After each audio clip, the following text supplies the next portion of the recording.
भेड़िए और सारस की कहानी। एक जंगल में एक दुष्ट और लालची भेड़िया रहता था। एक दिन उसने एक हिरण का शिकार किया। शिकार के बाद पर वह अपने लालच पर नियंत्रण नहीं रख पाया और जल्दी जल्दी उसे खाने लगा। इस जल्दीबाजी में एक हड्डी उसके गले में अटक गई। हड्डी अटक जाने पर वह बहुत परेशान हो गया। अब उससे न कुछ खाते बन रहा था, न ही पीते। उसने बहुत कोशिश की कि किसी तरह हड्डी उसके गले से निकल जाए, लेकिन सारी कोशिश बेकार गई। अंत में उसने किसी से सहायता लेने का विचार किया। वह सोचने लगा कि ऐसा कौन है जो उसके गले से हड्डी का टुकड़ा निकाल सकता है। कुछ देर सोचने पर उसे सारस का ध्यान आया। सारस की लंबी गर्दन और चोंच थी। वह उसके मुंह में अपनी चोंच घुसाकर आसानी से हड्डी निकाल सकता था।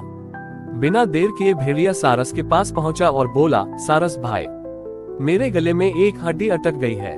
क्या तुम अपनी चोंच से वो हड्डी निकाल दोगे? मैं तुम्हारा बहुत एहसानमंद रहूंगा और तुम्हें उचित इनाम भी दूंगा।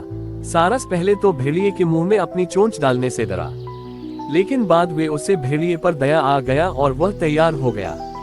भेड़िए मुंह खोलकर खड़ा हो गया और सारस ने उसमें अपनी चोंच डाल दी, लेकिन उसकी चोंच हड्डी तक नहीं पहुंच पाए। तब उसे अपनी आधी गर्दन भी भेड़िए के मुंह में घुसानी पड़ी। सारस की गर्दन मुंह में जाते ही लालची भेड़िए के मन में लालच जागने लगा।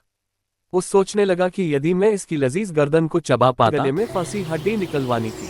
इसलिए वह मन मारकर रह गया। कुछ ही देर में सारस ने उसके गले से हड्डी निकाल दी। हड्डी निकलते ही भेड़िया जाने लगा। न उसने सारस को धन्यवाद दिया, न ही इनाम। सारस ने उसे रोककर कहा, मेरा इनाम कहाँ है?